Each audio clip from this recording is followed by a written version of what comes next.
really like the word realize. Realize. So you're following the conversation that we have about your vibration is out ahead of you, out ahead of the manifestation. And there is a vibrational reality that if you can strike the right vibrational relationship with it, then it will flow from vibration into reality. So in our analogy, we just want you to understand that there's a vibrational version that will then occur to you. It will be realized. So everything that you are seeing is a translation of vibration. What you see is vibrational interpretation. What you smell and hear and taste and touch, it's all vibrational interpretation. So when you get, by virtue of chilling, by virtue of meditating, by virtue of taking a walk, breathing deeply, making lists of things that you feel good about, or meditated, and you're good at that, been teaching it. So when you have quieted your mind enough that you've stopped resistance and you allow your vibration to raise, what happens is, because there's no resistance, then that broader perspective, that source perspective, flows into your experience. But source knowing it, source knowing it, that's what we meant when we were teasing you about how brilliant we are. But unless you are personally realizing it, then there's no advantage to us being brilliant. Unless we can pose it to you in a way that you can realize it, you see. So the higher your frequency, which means the more you meditate, which means the less resistance, which means the less negative emotion, then the more you, and we love the word, realize, the more you allow, the more you translate into something meaningful to you. You use the word I see it. The more you translate into physical experience, that broader non-physical perspective. And the best of all worlds is when you've just tuned in, tapped in, turned on. You've just done it and doing it and doing it and done it and doing it. You practice it. You feel good. You just go from one wonderful thing to another wonderful thing, and you've convinced yourself that life is supposed to be good for you. And then you allow yourself to be a constant, or at least a steady realizer of how Source feels about this world. And when that happens, when you're there, you look at a friend and you love that friend so much, you feel like you're just going to turn inside out. Because you feel about that friend the way Source feels about that friend. You get a glimpse of someone in trouble and you don't worry about them at all. Because you're seeing them in the way that Source is seeing them. You look at your planet as a whole or in general and you just feel well-being about it. Because you're seeing it the way Source sees it. You're realizing Source's awareness of it, you see. You're right. You got to practice yourself into it. But it's not difficult to realize it if you're in the frequency. So the difficulty is in getting to the frequency. And the reason it feels like a difficulty to get to the frequency is because people are going about it in the wrong way. You're looking at results of manifestations. You're looking at manifestational results rather than the energy that brought them about. Esther was thinking about things we're bringing back this silly analogy, but she kept active in her vibration what she did not want, and then expects law of attraction to bring her something different. That's just silly. And isn't it a wonderful thing that law of attraction didn't defy the laws of the universe and make her the one exception? Instead, it gave her what she was offering vibrationally so that once again she could make a decision. Do I like more of this? Well, no, not really. Is this what I want? No, this isn't what I want. What do I want? I want something I have not practiced. I want something that I have not practiced vibrationally. What does that mean? Going to ask to be the exception and get it? You're not. You might ask, but you won't get it. Your mother trained you to believe that you could throw a tantrum and get what you want. But the minuscule, puny little paltry stuff that flowed through that avenue was nothing in comparison with the well-being that comes to you when you line up with this energy that creates worlds. So we agree with you. It isn't the easiest thing to do. But when you understand it as you now do, and you know that law of attraction is giving you evidence about how you're feeling and what you've got going on vibrationally, then you can control the outcome of your experience and you can control the way you feel. It is a glorious experience when you realize that not only do you not have to have knee-jerk reactions to things, but that you can get out ahead of everything vibrationally and then attract only the things that you want to come to you. It's a wonderful thing to realize that you have the option of how you feel about everything. And the more you care about feeling good, the more you practice those options, and the more law of attraction delivers things to you in a way that you feel good when they come. Do you accept that Source, Jerry, Abraham, whoever it is you want to call that non-physical all that isness, sees through your eyes? Do you believe that you are a vessel through which non-physical energy flows and sees? Yes. And do you think that you have to be a cooperative component in order for Source to see through your eyes? It's a trick question. Be careful. No.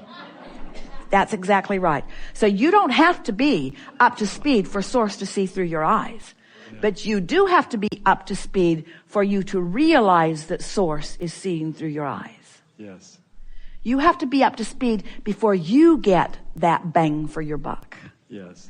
And that's what those thrill bumps are. That's what that feeling of love that washes over you is. That's you up to speed. You in on what Source is feeling, you see. Source never demands that you get up to speed. Source just is. And you either are or you aren't. It's your decision to make, you see. So when you realize that you can do some things. We teach meditation like a lot of teachers because we know that it's easier to teach you to have no thought than to have pure positive thought. Because you've been practicing yourself into resistant on a lot of things. There's just a lot of things that you've practiced resistance about. Let go of the cork. Yeah. So what meditation does, when you quiet your mind, you stop thought. When you stop thought, you stop resistance. When you stop resistance, your vibration raises, and then ideas begin to flow into your experience. And so often you begin receiving thoughts during meditation because you're up to speed with the thinker of those thoughts. Nice to know, isn't it? Yes. So this is all simpler. You wouldn't know it from all the words that we offer and all the waving around and ranting that we do. But it really is simple. You came here as Source energy to explore and to have fun. And most everybody that you know who's in human form is not having that much fun. You have a little fun, and then you have a lot of serious business. You have a little fun, and then you have a lot of responsibility. You have a little fun, and then you have a lot of telling it like it is. You have a little fun, and then you have a lot of straightening it out. You have a little fun, and then you have a lot of making the world a better place. You have a little fun, and then you have a lot of setting the example for your children so they can grow up and be good citizens. You have a little... There are just so many things that you've picked up along your physical trail, and your guidance system has been telling you every step along the way. Every time you yelled at your kids, you felt bad. Every single time. Not one time did you feel like you were in the vortex when that was going on. Not one time ever, you see. And yet you did it because you got to straighten them out, because you got to stop them from doing what they're doing. And we say, once you get a handle on this seeing the world through the eyes of Source, then you begin to discover you love people into alignment. You positively expect people into success. You love people into their well-being. You love it because you see it. But friends, you don't need to be the one that does it. Source is already doing it. Source is already doing it. Do you believe that Source is flowing that energy toward everyone? Yes. So if Source is flowing that toward everyone, does anybody need you? It's another trick question. They don't need you because they have personal access, but what might you do to help them to apply their personal access more? Demonstrate it up close. Love them up close, even when they don't deserve it. Love them even when it's hard. Even when you have to practice it. So you lay in bed and you practice it and you practice it and you practice it and you practice it, and then you go look at them and you go, oh! See you later. And then you go back and you practice it and you practice it and you practice it and you practice it. And then you come out and you look at them and you go, ah! And then you go back and you go to bed and you practice it and you practice it and you practice it and you practice it and you come out and you go, oh, bye. And then you go back and you practice it, you practice it and you practice and you practice until finally, you see them through the eyes of Source, and they stand there with all of their flaws, swinging your chandeliers from place to place, rubbing oil all over your furniture, and you love them anyway. You don't let them clean your house, but you love them anyway. This is a really good time for a segment of refreshment. Thank you. Best conversation we've had so far about deliberate creation. And best conversation we've had so far, and by conversation we mean it because we're getting the feedback from you as we move along. Best conversation we've had so far about what allowing is. Best conversation we've had so far about what the vortex really is. Best conversation we've had so far about what contrast provides for you.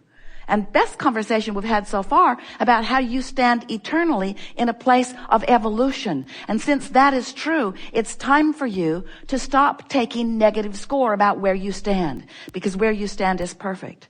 And friends, there is nothing that you cannot be or do or have. You just have to identify it. So how often do you say, I'd like to have that. I would like to have that. But, and what are the valid, by your perspective, reasons for the alternate thought that you are inserting? But I don't have time. As you argue for your limitations, or as you point out in further defensiveness that it isn't done yet, that's the thing you're doing that's practicing the vibration that's slowing the momentum, you see. So we know that words don't teach. Strange that we offer so many. And we know that you can only hear what you're vibrationally up to speed with. But it is our knowing that a whole lot of you are vibrationally up to speed with this conversation that we're having right now. There is nothing that you cannot be or do or have. We just want your heart to sing in the identification of it. Because when you are joyously identifying something that you desire, that means that you are vibrationally in the vicinity of it. And that means the fulfillment of it in terms of seeing it and hearing it and smelling it and tasting it and touching it is going to be way fun for you. When we say to you, you're not ever going to get it done, does it make you feel tired? Or does it make you feel eager? Jerry and Esther had a friend years ago who would say to people who were complaining about being tired, don't worry, honey, you can rest in heaven. And Esther would think, I really don't think that's right. I don't get the sense that that's what's going on in that non-physical realm. I think there's a whole lot of eagerness going. When you strike the right vibrational pose with yourself, you are then the receiver, the allower of that non-physical eagerness that you have already rallied because of what you've got going on in your vortex, you see. We are eager. Feel the depth of that word. To visit with you about anything that matters to you. Prepare yourself for conversation that's going to take you into a new place. And get ready to be the owner of your desire. And then the happy observer of wonderful things just lining up. You see, when you get this, and you are, and when you practice it, and you will, and then manifestations come on the heels of your deliberate turning of your phrases and thinking of your thoughts, then you'll feel that hands in the clay thing. And then you will begin to feel invincible. You will feel the same invincibility that you felt when you made the decision to come into this physical body to begin with. You'll see this time-space reality as the platform to inspire you to the specifics of your individual and important desires. But there will be no doubt within you about your worthiness or about your ability or about your capability or about the harmonious cooperation of the universe who is behind you and working with you 24/7. That means all the time.